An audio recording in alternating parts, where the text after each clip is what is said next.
Hello dear friends, स्वागत है आप लोगों के ज्ञान फैक्ट्री चैनल पर। आज मैं आप लोगों को समक्ष संपूर्ण झारखंड ज्योग्राफी का मैराथन वीडियो प्रस्तुत करने जा रहा हूं।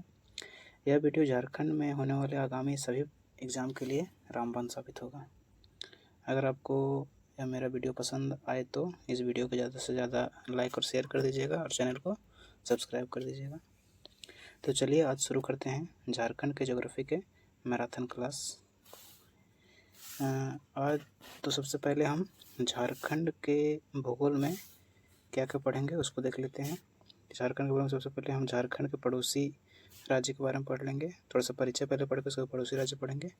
फिर झारखंड के जिलों की सीमा को छूने वाले पड़ोसी राज्य को पढ़ेंगे। झारखंड का भूगर्भिक संरचना, झारखंड के भू विज्ञान से संबंधित महत्वपूर्ण तथ्य पढ़ लेंगे। फिर झारखंड की नदी के विभिन्न नाम देख लेंगे। फिर झारखंड की नदियों के महत्वपूर्ण तथ्य, उसके बाद झारखंड की नदी और उसकी लंबाई, फिर झारखंड का झरना, फिर झारखंड के प्रमुख जलकुंड, फिर झारखंड के जिले, झील और तालाब को देख लेंगे। फिर झारखंड के जलवायु को देखा जाएगा। उसके बाद झारखंड के कृषि जलवायु क्षेत्र, फिर झारखंड के ऋतु, फिर झारखंड की मिट्टी। आज हम इस वीडियो में ये सारे टॉपिक को कवर कर लेंगे। इसके बाद एक और वीडियो लेंगे, उसमें हम झारखंड के बहुउद्देशीय परियोजना के बारे में, झारखंड का वन के बारे में देख लेंगे। 2 वीडियो में पूरा झारखंड को ख़त्म करने की कोशिश करेंगे। तो सबसे पहले आज का वीडियो शुरू किया जाए। तो सबसे पहले झारखंड के भूगोल का परिचय देख लेते हैं। यह परिचय मैंने पढ़ा है, एक वीडियो में पढ़ाया है। एक बार धीरे ऊपर से देख लेते हैं कि क्या क्या परिचय पढ़ना है, उसके बाद शुरू करते हैं। सबसे पहले स्थापना जानते होंगे आप लोग। झारखंड का 15 नवंबर सन 2000 को हुआ था।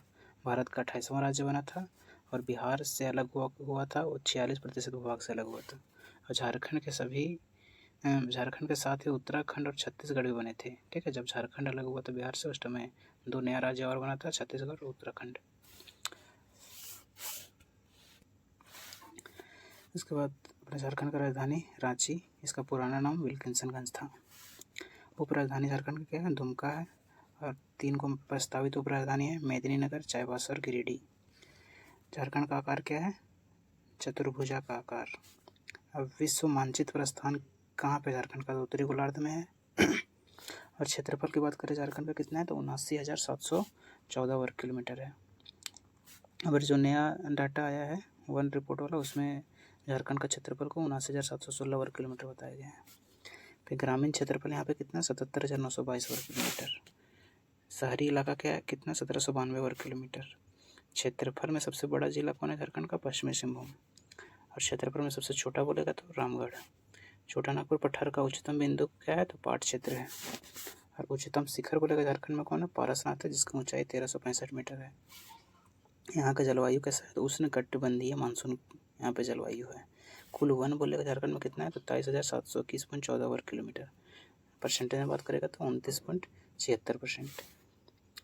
अगर बोलेगा औसतम वर्षा यहाँ पे कितना होता है तो 140 सेंटीमीटर। और यहाँ पे का मुख्य फसल को बोलेगा तो चावल यहाँ का मुख्य फसल है।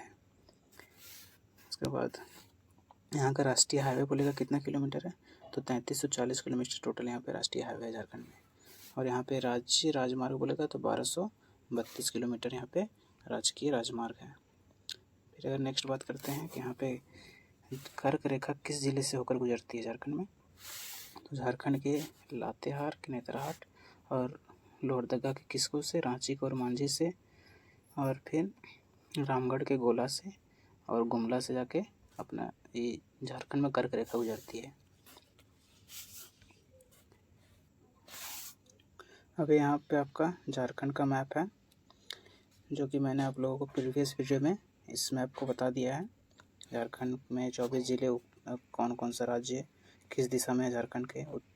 उत्तर से दक्षिण में झारखंड की कुल लंबाई 380, पूर्व से पश्चिम में 463 किलोमीटर, इसको सारा बता दिया गया है।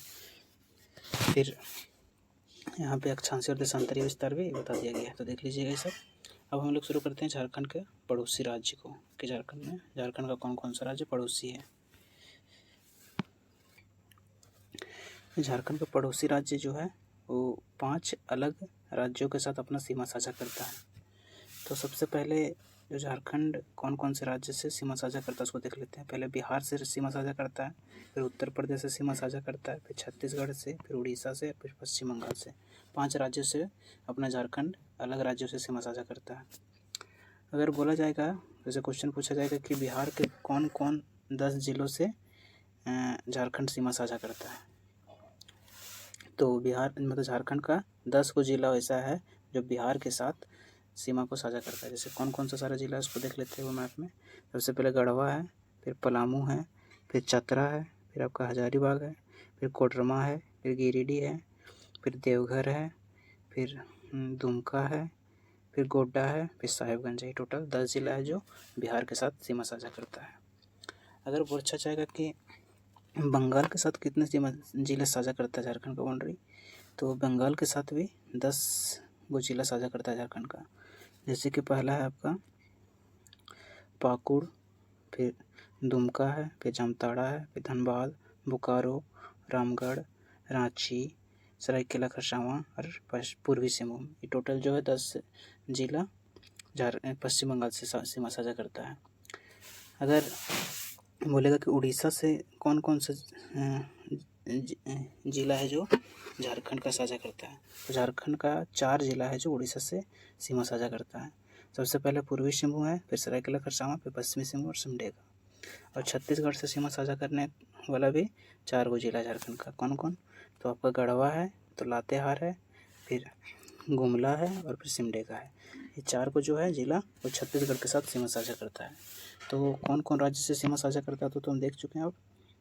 अब देख लेते हैं। जैसे इंपॉर्टेंट क्वेश्चन बनता है कि सबसे पश्चिमी जिला झारखंड का कौन है, तो एक गढ़वा है, ठीक है। और यह गढ़वा जो है एकमात्र जिला है जो उत्तर प्रदेश के साथ भी अपना सीमा साझा करता है। और अगर सबसे उत्तरी जिला की बात करें तो सबसे उत्तरी जिला आपका कौन है झारखंड का, तो साहेबगंज है। और सबसे पूर्वी जिला कौन है, तो पाकुड़ है। और सबसे दक्षिणी जिला बोले तो पश्चिमी सिंहभूम है आपका, ठीक है। तो यही था आपका झारखंड का पड़ोसी राज्य। यही है झारखंड के जिलों के सीमा को छूने वाला पड़ोसी राज्य। जो हमने मैप में देखा वही चीज़ यहाँ पे लिखा हुआ है कि बिहार से कौन कौन सा जिला है जो साझा करता है अपना सीमा, पश्चिम बंगाल से कौन कौन सा जिला साझा करता है, फिर झारखंड का कौन कौन सा जिला जो उड़ीसा से सीमा साझा करता है, झारखंड का कौन कौन सा जिला जो छत्तीसगढ़ से सीमा साझा करता है, झारखंड का कौन कौन सा जिला जो गढ़वा से जिला से सीमा साझा करता है। तो यही है आपका, एक बार देख लीजिएगा आप, इसको तो मैप में भी दिखाई दिए हैं। अब नेक्स्ट चलते हैं हम लोग कि झारखंड का भूगर्भिक संरचना क्या है अपनी। भूगर्भिक संरचना में बात करें तो सबसे पहले आर्कियन क्रम की चट्टान की बात करते हैं। तो आर्कियन क्रम की चट्टान को ही पैतृक चट्टानें कहलाती है, ठीक है। पैतृक चट्टान आर्कियन क्रम की चट्टान को बोलते हैं। झारखंड का 90% क्षेत्रफल पर आर्कियन क्रम की चट्टानें पाई जाती है। सभी 3 प्रकार के चट्टान अर्थात आग्नेय, अवसादीय और रूपांतरित चट्टान मौजूद है, ठीक है। आर्कियन क्रम की चट्टान में 3 तरह के चट्टान आग्नेय, अवसादीय, रूपांतरित चट्टानें मौजूद है। सिंहभूम, सरायकेला और सिमडेगा क्षेत्र में आर्कियन क्रम की चट्टान पाया जाता है। धारवाड़ की चट्टानें केवल आर्कियन चट्टानें हैं जिनमें उच्च लौह तत्व कथित लौह अयस्क श्रृंखला है और धात्विक खनिजों का भंडार भी आर्कियन क्रम की चट्टानें हैं। झारखंड के लगभग 90% भाग पे यही चट्टान पाया जाता है, ठीक है। नेक्स्ट बात करते हैं विंध्यन क्रम की चट्टान। तो विंध्यन क्रम की चट्टान आपको गढ़वा में मिलेगा और बलुआ पत्थर और चूना पत्थर से मिलकर बना होता है विंध्य चट्टान। इस अवधि के दौरान पारसनाथ पहाड़ी का उत्थान हुआ था विंध्य क्रम की चट्टान के। फिर अगर गोंडवाना क्रम की चट्टान की बात करेंगे तो कोयला का प्रमुख भंडार इसी चट्टान में है। और गिरिडीह राजमहल और पहाड़ियों गिरिडीह राजमहल की पहाड़ी और उत्तरी कोयल घाटी क्षेत्र में पाया जाता है। कौन सा चट्टान, तो गोंडवाना क्रम की चट्टान। सेनोजोइट क्रम की चट्टान जब हिमालय का उत्थान हो रहा था उसी समय सेनोजोइट क्रम की चट्टान का उत्थान हुआ था झारखंड में। राजमहल ट्रैप का बात करेंगे तो साहेबगंज के उत्तर पूर्वी भाग और पाकुड़ का पूर्वी भाग में राजमहल ट्रैप है। लेटेराइट एवं बॉक्साइट पाया जाता है इसी ट्रैप में, राजमहल ट्रैप में। नवीन जल और निक्षेप का बात करें तो राजमहल का पूर्वी भाग और सोन नदी और सोन रेखा नदी घाटी पर स्थित है। कौन सा, तो नवीन जोड़ निक्षेप में स्थित है। तो नेक्स्ट देखते हैं कि झारखंड का भू विज्ञान से संबंधित कुछ महत्वपूर्ण तथ्य। कि झारखंड में टोटल 4 भौगोलिक क्षेत्र में बांटा गया है झारखंड को। कौन कौन सा भौगोलिक क्षेत्र? तो झारखंड को 5 क्षेत्र में बांटा गया है। रांची के पठार, राजमहल ट्रैप और चाईबासा मैदान और हजारीबाग के पठार, 4 पठारों में झारखंड को बांटा गया है। यहाँ का जो छोटा नागपुर का पठार है झारखंड के सतह को आकार देने का मुख्य रूप से जिम्मेदार है, जो भारत के प्रायद्वीपीय पठार में उत्तर पूर्वी भाग में स्थित है। ठीक है, छोटा नागपुर का पठार। और छोटा नागपुर पठार और झारखंड की सबसे ऊंची चोटी कौन है? समेत शिखर, जिसको पारसनाथ पहाड़ी बोलते हैं, जिसकी ऊंचाई 1365 मीटर है, या तो 4478 फीट बोल सकते हैं। और पाट क्षेत्र की ऊंचाई बोलेंगे तो 900 से 1100 मीटर है, और रांची पठार का ऊंचाई 600 मीटर है। और हजारीबाग पठार बोले तो पारसनाथ के निचले हजारीबाग पठार में स्थित है। पारसनाथ जो है ना, निचला हजारीबाग में पारसनाथ स्थित है, जिसकी ऊंचाई 450 मीटर है। और ऊपरी हजारीबाग पठार का 600 मीटर है। राजमहल के पहाड़ी और मैदान का ऊंचाई 150 से 300 मीटर है। और छोटा नागपुर पठार प्री कैम्बियन चट्टान से बना है। किससे बना है? छोटा नागपुर प्री कैम्बियन चट्टान से बना है। और नदी के बारे में कुछ महत्वपूर्ण तथ्य देख लेते हैं कि सोन नदी को छोड़कर झारखंड के अन्य सभी नदियां क्या मानसूनी पर निर्भर है। सोन नदी जो है ये छोड़कर बाकी सब नदी मानसून पर निर्भर होता है। एकमात्र नौगम्य नदी मयूराक्षी नदी है, अर्थात नौकायान के लिए उपयुक्त है। हिजला मेला इसी नदी के में आयोजित होता है। ठीक है, मयूराक्षी नदी पर हिजला मेला लगता है। इसी नदी पर कनाड़ा या मसानजोर बांध बनाया गया है। झारखंड में कुल 8 प्रमुख नदी है। ठीक है, फिर अजय नदी को राष्ट्रीय राजमार्ग संख्या 7 घोषित किया गया है। और झारखंड राज्य गंगा नदी संरक्षण प्राधिकरण का गठन 2009 में किया गया था, जिसका मुख्यालय कहाँ है? रांची में।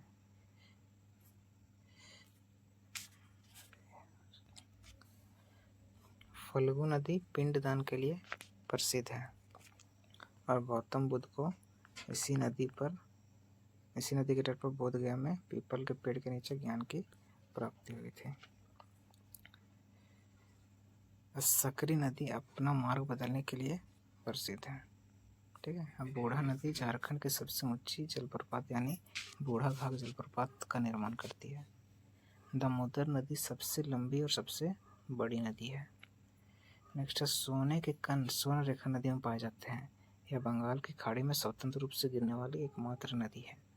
ठीक है, बंगाल की खाड़ी में यह हुंडूर जलप्रपात बनाती है, जबकि इसकी सहायक नदी राढ़ू जोन्हा जलप्रपात बनाती है, और कांची दसम जलप्रपात बनाती है। बराकर नदी का उल्लेख बौद्ध और जैन साहित्य में मिलता है। इस नदी के तट पर गिरिडीह के जैन मंदिर और मैथन में कौलेश्वरी मंदिर है। तिलैया एवं मैथन बांध इसी नदी पर स्थित है। खूंटी में तजना में असुर सभ्यता के अवशेष मिले हैं। ठीक है, अब देख लेते हैं झारखंड के नदी के विभिन्न नाम। झारखंड की नदी को और कौन कौन से नाम से जाना जाता है। तो सबसे पहले देखते हैं दामोदर नदी। तो दामोदर नदी को क्या बोला जाता है? तो बंगाल का दुख देव नदी या झारखंड का रायन भी बोला जाता है। स्वर्ण रेखा को सुवर्ण रेखा बोला जाता है। सोन नदी को सोनभद्र या हिरणवा बोला जाता है। फिर मयूराक्षी को मोर नदी बोला जा सकता है। फिर पुनपुन को कीकट या बमागधी बोला जाता है। सकरी नदी को सुमागधी बोला जाता है। चानन नदी को पंचानन या 5 धाराओं से बनने के कारण इसे पंचानन बोला जाता है। फल्गु नदी को लीलाजन, निरंजना या सलीला बोला जाता है। और झारखंड के नदी के महत्वपूर्ण तथ्य देख लेते हैं। ठीक है, तो सबसे पहले सोन नदी के बारे में जानते हैं कि सोन नदी का उद्गम स्थल बोलेगा कहाँ है? तो सोन नदी का उद्गम स्थल मैकाल पर्वत के अमरकंटक पहाड़ी है। और इसका मुहाना बोलेगा कहाँ है? तो गंगा नदी है। इसकी सहायक नदी कौन है सोन के? तो उत्तरी कोयल। और ये जल निकासी क्षेत्र सोन नदी का कहाँ है? तो पलामू और गढ़वा है। उत्तरी कोयल की बात करेंगे तो उत्तरी कोयल का उद्गम स्थल कहाँ से होता है? रांची के पठार से उत्तरी कोयल निकलती है, और इसका मुहाना सोन नदी में जाकर मिल जाता है। और यह औरंगाबाद और अमानत नदी की सहायक नदी है। औरंगा है ना। फिर इसका जल निकासी क्षेत्र बोलेगा तो गढ़वा, पलामू और लातेहार में अपना जल को प्रभावित करता है। पुनपुन नदी की बात करें तो इसका उद्गम स्थल पलामू है और इसका मुहाना कहाँ पे, गंगा नदी में मिल जाता है नदी। और यह इसकी सहायक नदी बोलेगा तो दारदा और मोरहर है। और इसका जो जल निकासी क्षेत्र कहाँ है, तो पलामू है। अगर सकरी नदी का बात करें तो सकरी नदी का उद्गम स्थल कहाँ से, तो छोटा नागपुर पठार के उत्तरी भाग से। और इसका मुहाना कहाँ, तो गंगा बेसिन क्षेत्र इसका मुहाना है। इसका सहायक नदी बोलेगा क्यूल और मोरहर सकरी की सहायक नदी है। फल्गु नदी की अगर बात करते हैं तो फल्गु नदी का जो ये है क्या उद्गम स्थल कहाँ है, तो छोटा नागपुर पठार। और इसका मुहाना कहाँ है, पुनपुन नदी में। और इसकी सहायक नदी निरंजना और मोहना है। चानन नदी की अगर बात करते हैं तो चानन नदी का उद्गम स्थल छोटा नागपुर पठार से होता है और इसकी मुहाना कहाँ है, तो सकरी नदी है। अगर नेक्स्ट बात करते हैं दामोदर नदी का, तो दामोदर नदी का उद्गम स्थल कहाँ है, तो छोटा नागपुर पठार के लातेहार जिले के टोरी क्षेत्र से। ठीक है, लातेहार के टोरी से छोटा नागपुर का उद्गम स्थल है। और इसका मुहाना बोलेगा तो मुहाना कहाँ है, तो हुगली नदी है। और इसका बोलेगा सहायक नदी, तो सहायक नदी कौन है, सहायक नदी आपका बराकर, बोकारो, कोनार और जमुनिया नदी है। कौन कौन से क्षेत्र में बहता है दामोदर नदी, तो हजारीबाग, गिरिडीह, धनबाद, बोकारो, लातेहार और रांची में। ठीक है, अगर स्वर्ण रेखा की बात करें तो स्वर्ण रेखा नदी का जो ये है उद्गम स्थल कहाँ है, तो छोटा नागपुर पठार से बोलेगा गांव तो रांची के नगरी गांव से है। और इसका जो मुहाना है बंगाल की खाड़ी में सीधा गिरता है। और इसका सहायक नदी की बात करें तो कांची, खरकई, जामरू और राढ़ू इस स्वर्ण रेखा की सहायक नदी है। और इसका जो क्षेत्र है रांची सिमू जिला में है इसका क्षेत्र बहने का। और बराकर नदी की बात करते हैं तो इसका उद्गम स्थल उत्तरी छोटा नागपुर पठार से है। और इसका जो मुहाना है दामोदर नदी में जाकर मिल जाता है। और इसकी सहायक नदी दारदा और मोरहर है। यह कहाँ, हजारीबाग, गिरिडीह और धनबाद में बहती है। और शंख नदी की बात करें तो शंख नदी कहाँ, चैनपुर ब्लॉक गुमला से निकलता है। और इसका जो सहायक नदी है दक्षिणी कोयल नदी इसकी क्या है, मुहाना है। और इसका क्षेत्र बोलेगा तो गुमला में बहती है। मोर या मयूराक्षी नदी की बात करें तो इसको त्रिकुट पहाड़ी देवघर से निकलता है। और इसका मुहाना कहाँ पे, तो गंगा नदी में है। सहायक नदी फुसरो और भाभरी है। और यह दुमका, साहिबगंज, देवघर बॉर्डर तरफ बहती है। अगर ब्राह्मणी नदी की बात करें तो ब्राह्मणी नदी का उद्गम स्थल कहाँ है, तो दुधवा पहाड़ी दुमका से है। और इसकी जो मुहाना है कहाँ, हुगली नदी में जाकर मिल जाता है। और इसकी सहायता करती है कौन नदी बहने में, तो गुमारू नदी। और बंसलोई नदी की बात करें तो बंसलोई नदी कहाँ से निकलती है, तो बांस पहाड़ी गोड्डा से। और इसका जो सहायक नदी नहीं, इसका जो मुहाना है गंगा नदी में जाकर मिल जाता है। और दक्षिणी कोयल का बात करते हैं, दक्षिणी कोयल का जो ये उद्गम स्थल है छोटा नागपुर पठार के नगड़ी रांची से ही है। ठीक है, और इसका जो सहायक नदी है वो है कारो। और इसका मुहाना कहाँ पे, तो शंख नदी में। इसकी सहायता कौन करता है, लोहरदगा, गुमला, पश्चिमी सिंहभूम, रांची जिला में यह नदी बहती है दक्षिणी कोयल। अगर बात करते हैं अजय नदी, तो अजय नदी मुंगेर बिहार से निकलती है। इसको भागीरथी बंगाल में, मतलब इसका क्या है, मुहाना है। और यह इसकी सहायक नदी जयंती है। और जिला बोलेगा कौन कौन से जिला में, तो देवघर, दुमका और जामताड़ा में बहती है। गुमानी नदी की बात करें तो गुमानी नदी का उद्गम स्थल राजमहल पहाड़ी है। और इसका जो सहायक नदी मेरेल है, इसका मुहाना गंगा नदी में है।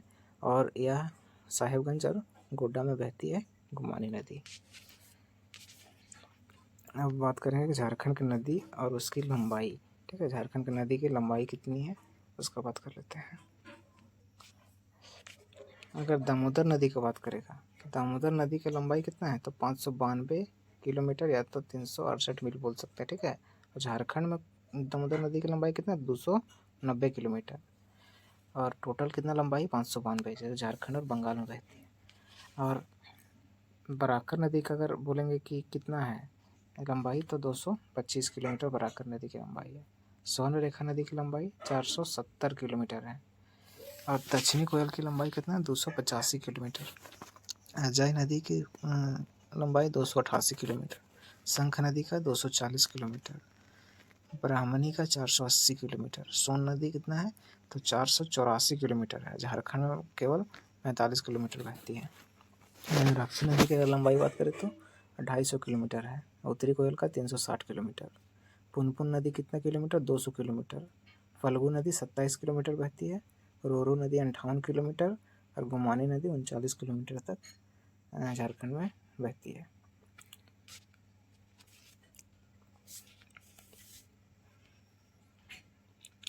अब नेक्स्ट है झारखंड का। अगर झरना का बात करें हम तो झरना को देख लेते हैं। तो सबसे पहले हम बूढ़ा घाघ या लोध झरना का बात करेंगे। तो ये बूढ़ा घाघ कहाँ पे है? तो आपका लातेहार जिला में है। झारखंड का सबसे ऊंचा जलप्रपात यही है, ठीक है। बूढ़ा घाघ कितना 143 मीटर ऊंचा है, या तो फीट में इसको 469 फीट बोल सकते हैं। ये भारत में टोटल 21वें नंबर पे आता है ऊंचाई में, ठीक है, बूढ़ा घाघ झरना। और बूढ़ा नदी बोले तो उत्तरी कोयल की जो सहायक नदी है उसी पर स्थित है। कौन? तो बूढ़ा घाघ, ठीक है, बूढ़ा नदी पर स्थित है। नेक्स्ट बात करते हैं हुंडरू जलप्रपात का, हुंडरू झरना का। हुंडरू जो है वो कहाँ पे? रांची में है। और झारखंड का दूसरा सबसे ऊंचा जलप्रपात यही है, ठीक है, हुंडरू जलप्रपात। इसकी ऊंचाई 98 मीटर है और फीट में 322 फीट है। और पूरा भारत में 34वें रैंक पे आता है, ठीक है, ऊंचाई में हुंडरू जलप्रपात सेवन रेखा नदी पर स्थित है। नेक्स्ट बात करते हैं ऊपरी घाघरी। तो ऊपरी घाघरी जो है कौन से राज्य में है? तो आपका लातेहार जिला में है। और नेतरहाट में घाघरी नदी पर स्थित है उत्तरी घाघरी जलप्रपात। और भैंस बोरवा नाम से प्रसिद्ध यहाँ भैंसें नहाती थी, ठीक है। ये जो यहाँ पे एक तो भैंस थी, भैंस बोरवा, इसी नदी पर नहाती थी, ऊपरी घाघरी नदी पर। अब देखते हैं सतबहनी जलप्रपात। यह कहाँ? तो गढ़वा जिला में स्थित है और सतबहनी नदी द्वारा निर्मित है, ठीक है। नेक्स्ट है निचली घाघरी जलप्रपात जो कि लातेहार जिला में है, नेतरहाट में घाघरी नदी पर स्थित है, ठीक है। 30 फीट इसकी ऊंचाई है, मतलब 100 फीट ऊंचाई है, 30 मीटर ऊंचाई है। सुखलदर्री जलप्रपात की बात करें तो यह गढ़वा जिला में है और कनहर नदी पर स्थित है। 30 फीट ऊंचा है, या तो 98 फीट बोलो या 30 मीटर बोलिए। सुकई घाघरी जलप्रपात की बात करें तो ये कहाँ? लातेहार में आपका महुआ टण ब्लॉक में स्थित यह झरना 250 से 300 फीट की ऊंचाई से गिरता है और एक छोटे जलाशय का निर्माण भी करता है। अब गुरसिंधु जलप्रपात का बात करें तो कहाँ? गढ़वा में है। यह चिनिया क्षेत्र में कनहर नदी पर स्थित है। अगर मिर्चैया जलप्रपात की बात करें तो लातेहार में है और गारू ब्लॉक में स्थित है। दसम जलप्रपात की अगर हम बात करते हैं तो रांची में है, जो कि तैमार घाटी में कांची नदी पर स्थित है, जिसकी ऊंचाई 44 मीटर या 144 फीट बोल सकते हैं। इसका नाम दसम इसलिए रखा गया है क्योंकि पतन के बाद इस बाद 10 धाराओं में विभाजित हो जाता है। जो है 10 को धारा में विभाजित हो जाता है, इसलिए नाम दसम है। प्रेमा घाघ जलप्रपात की बात करें तो गुमला जिला में है और रायडी ब्लॉक में स्थित है प्रेमा घाघ। जोन्हा या गौतम धारा जलप्रपात की अगर बात करते हैं तो रांची जिला में है, राढ़ू नदी पर स्थित है, जिसकी ऊंचाई 43 मीटर है या तो 141 फीट बोल सकते हैं। ऐसा माना जाता है कि गौतम बुद्ध ने इस झरने में स्नान भी किया था, ठीक है।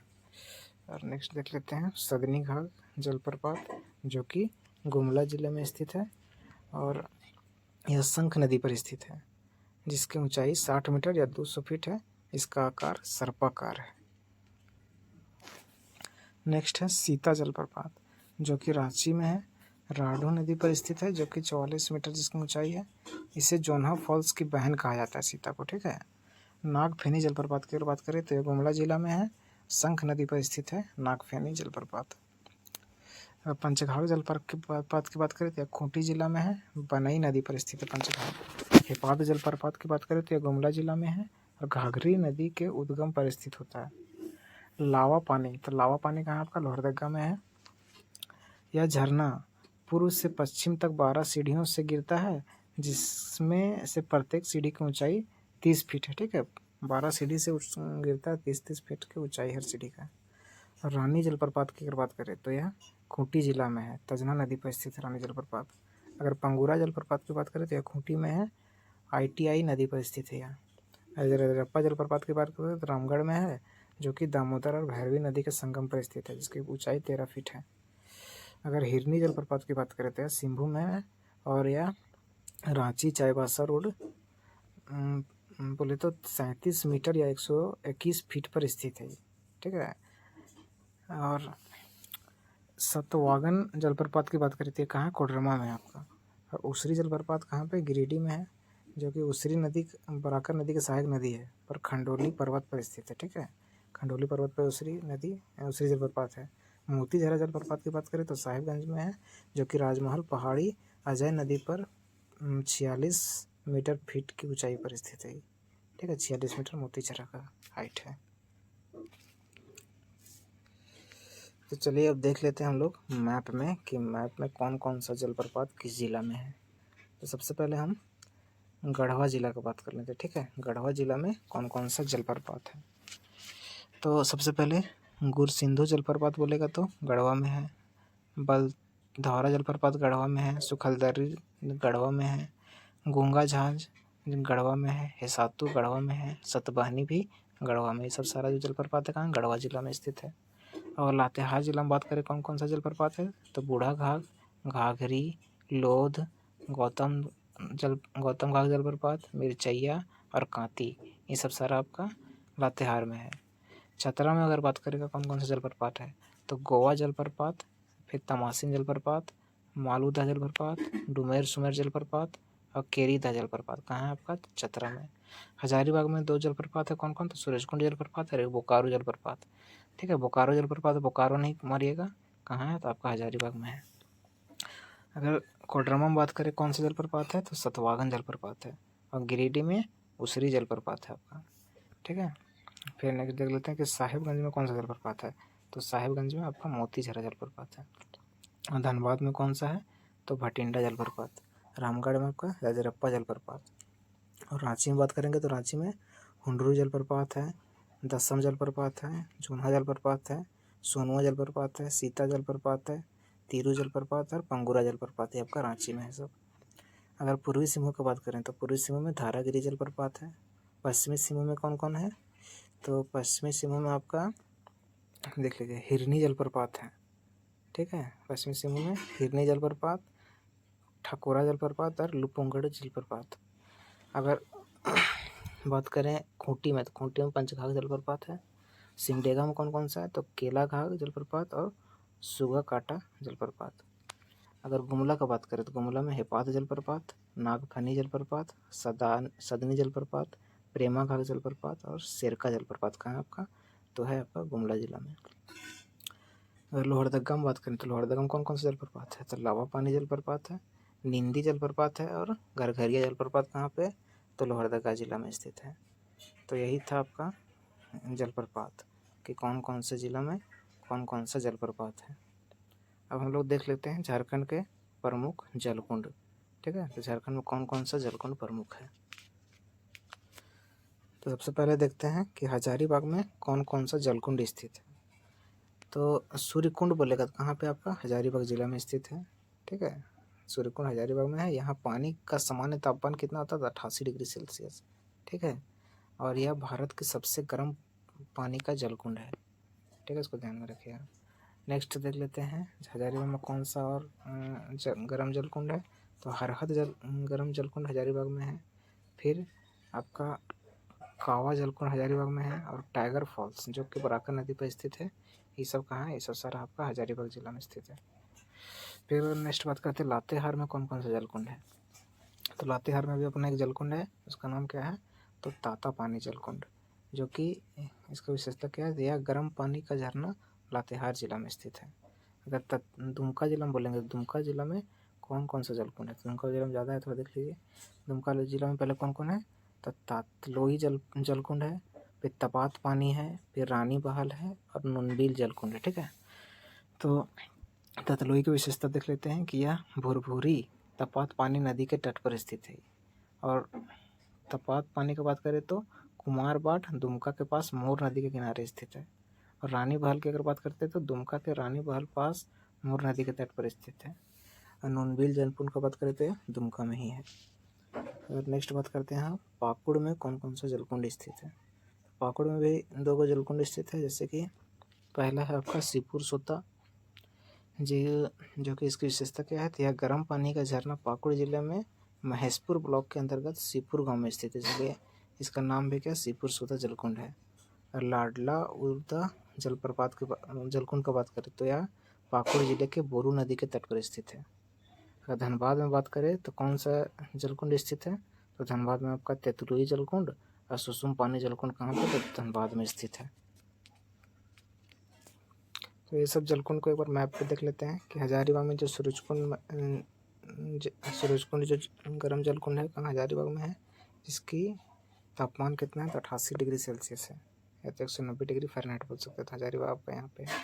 और लातेहार में बात करें, लातेहार में ताता पानी जलकुंड है। और धनबाद में कौन है, तो धनबाद में तेतुलिया और सुसुम पानी है। और दुमका में बोलेगा तो ततलोई, तपात पानी, रानी बहाल, नूनबिल और झरिया पानी है। और पाकुड़ में बोलेगा तो सीपुर सोता और लाडलाउदा आपका पाकुड़ जिला में स्थित है। अब हम देख लेते हैं झारखंड के झील और तालाब। सबसे पहले खूटा बांध झील। खूटा बांध झील कहाँ है आपका, तो दुमका में है। स्वामी विवेकानंद सरोवर की बात करें कहाँ पे, तो आपका रांची में है। मूलस टैंक कहाँ है, तो गोड्डा में है। ठीक है, तो एक बार स्वामी विवेकानंद सरोवर का मुख्य विशेषता देख लेते हैं कि रांची जिला में स्थित सब बड़ा तालाब के नाम से जाना जाता है ये स्वामी विवेकानंद सरोवर को। और स्वामी विवेकानंद की देश की सबसे ऊंची प्रतिमा जो 33 फीट की स्थापित की गई कहाँ पे, तो इसी तालाब पे है। मूलस टैंक का बात करें तो गोड्डा में है, जो गोड्डा जिला में स्थित है। हजारीबाग झील हजारीबाग में है। इसका निर्माण ब्रिटिश सरकार द्वारा 1831 में ही किया गया था। ठीक है। अब फांसीहरी तालाब का बात करें तो चतरा में है, जो कि 4 अक्टूबर 1857 को किसको सूबेदार जयमंगल पांडे और नादिर अली को यहीं पर फांसी दिया गया था। तो चाची झील आपका धनबाद में है। बसंत राय तालाब आपका पत्थरगामा गोड्डा में है। हुडको झील कहाँ है, तो जमशेदपुर में। बूरीडीह झील कहाँ पे है, तो घाटशिला में। और डिमना झील का बात करें तो जमशेदपुर में, जो दलमा वन्यजीव अभ्यारण्य के पास स्थित है। पालना झील आपका कहाँ, खरसावा में। जयंती सरोवर कहाँ है, जमशेदपुर में। डोभो झील कहाँ है, तो जमशेदपुर में ही है। अब देखते हैं झारखंड की जलवायु। तो झारखंड के जलवायु में सबसे पहले देखते हैं कि झारखंड में उष्णकटिबंधीय मानसून प्रकार की जलवायु पाई जाती है। ठीक है, उष्णकटिबंधीय मानसून प्रकार की जलवायु।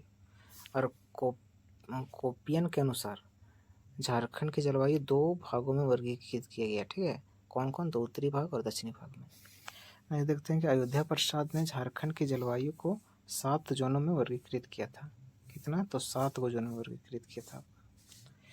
और राष्ट्रीय आपदा प्रबंधन संस्थान NIDM के अनुसार 3 कृषि जलवायु क्षेत्र में वर्गीकृत किया गया है। ठीक है, NIDM के अनुसार कौन कौन, तो मध्य और उत्तर पूर्वी पठार, पश्चिमी पठार और दक्षिण पूर्वी पठार, यही 3 क्षेत्र में वर्गीकृत किया गया है।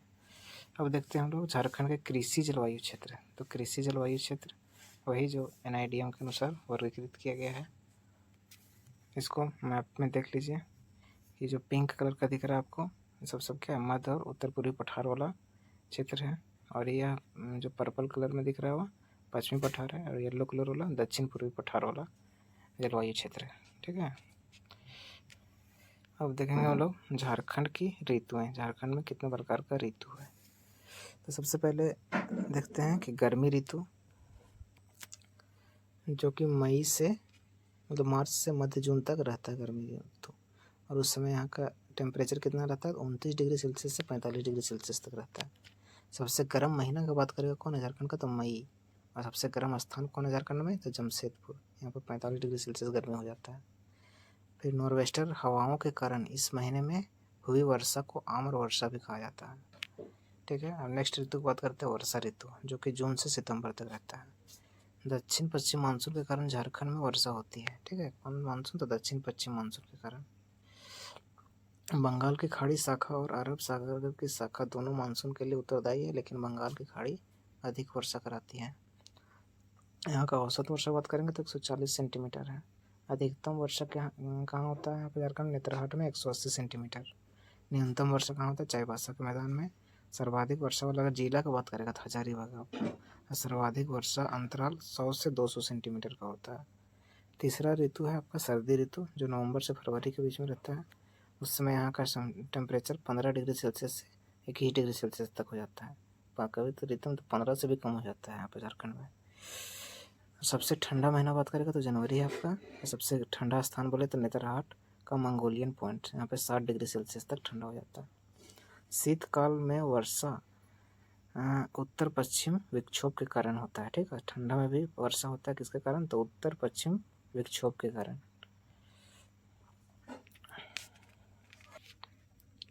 अब देखते हैं हम लोग झारखंड का मिट्टी।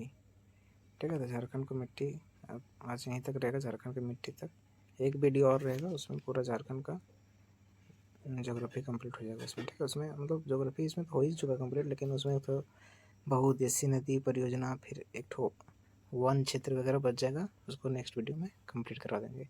इससे आपका पूरा ज्योग्राफी कंप्लीट हो जाएगा। ठीक है, अगर वीडियो अच्छा लगेगा तो लाइक शेयर कर दीजिएगा, चैनल को सब्सक्राइब कर दीजिएगा। लास्ट टॉपिक पढ़ लेते हैं इसमें आज हम लोग, झारखंड का मिट्टी। तो देखिए, झारखंड का मिट्टी का बात करें तो झारखंड में कौन प्रकार मिट्टी होती है? लाल मिट्टी होती है यहाँ पे। तो लाल मिट्टी की विशेषता क्या है? झारखंड के 90% क्षेत्र में पाया जाता है लाल मिट्टी। इस मिट्टी में पाए जाने वाला फेरिक ऑक्साइड और बॉक्साइट के कारण इसका रंग क्या होता है? लाल होता है। और इसमें जो इसका क्षमता होता है, कम प्रजनन क्षमता होता है। नेक्स्ट मिट्टी होता है काली मिट्टी। राजमहल क्षेत्र में पाई जाने वाली मिट्टी को कौन सी? रेगुर मिट्टी भी कहा जाता है। राजमहल क्षेत्र में जो मिट्टी पाया जाता है उसको रेगुर मिट्टी बोलते हैं। बारीक कणों से बना यह बहुत चिपचिपा मिट्टी होता है काली मिट्टी। और कपास की खेती के लिए अच्छा होता है काली मिट्टी। और नाइट्रोजन एवं कार्बनिक पदार्थ की कमी होती है काली मिट्टी में। नेक्स्ट बात करें लेटेराइट मिट्टी की। तो लेटेराइट मिट्टी आपको पलामू, संथाल परगना आदि में पाया जाता है। ठीक है, फिर अधिक मात्रा में कंकड़ के साथ गहरा लाल रंग पाया जाता है इसमें लेटेराइट मिट्टी में। और उच्च आयरन ऑक्साइड मौजूद और कम उपजाऊ होता है लेटेराइट मिट्टी आपका। और नेक्स्ट है रेतीली मिट्टी। तो रेतीली मिट्टी में मुख्यतः दामोदर घाटी क्षेत्र में पाया जाता है। लाल एवं पीली मिट्टी का मिश्रण है रेतीली मिट्टी। और मोटा अनाज की खेती के लिए अच्छा होता है रेतीली मिट्टी। जलोढ़ मिट्टी की बात करें तो जलोढ़ मिट्टी जो होता है वो संथाल परगना में पाया जाता है। और इसमें क्या होता है? तो बांगर और खादर दोनों पाए जाते हैं। चूने और पोटास की मात्रा अधिक, लेकिन नाइट्रोजन और ह्यूमस की मात्रा कम होती है। इसी कारण यहाँ पे धान और गेहूं के लिए ये अच्छा होता है। कौन? जलोढ़ मिट्टी। ठीक है, बांगर किसको बोला जाता है? पुरानी जलोढ़ मिट्टी को। और खादर बोला जाता है नया जलोढ़ मिट्टी को। और अभ्रक मिट्टी का बात करें तो अभ्रक मिट्टी आपका कोडरमा, मांडू और बड़का गाँव में पाया जाता है। ठीक है, अभ्रक बेल्ट के नाम से जाना जाता है। और यह क्या, इसका रंग क्या होता है? हल्का गुलाबी रंग का होता है अभ्रक मिट्टी। तो यहीं पे समाप्त होता है आपका झारखंड की मिट्टी। तो यही था आपका झारखंड के भूगोल का फुल मैराथन वीडियो। जब एक तो इसका एक और पार्ट ला देंगे जो थोड़े इंपॉर्टेंट टॉपिक्स है, बहुउद्देशीय नदी परियोजना वगैरह, वन वगैरह, जंगल वगैरह, उसको एक तो वीडियो में कर देंगे। ठीक है, तो यही से आपका यह वीडियो समाप्त होता है।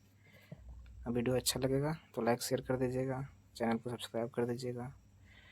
चलिए ठीक है, तो मिलते हैं नेक्स्ट वीडियो में। जय हिंद, जय भारत, जय झारखंड, जोहार झारखंड।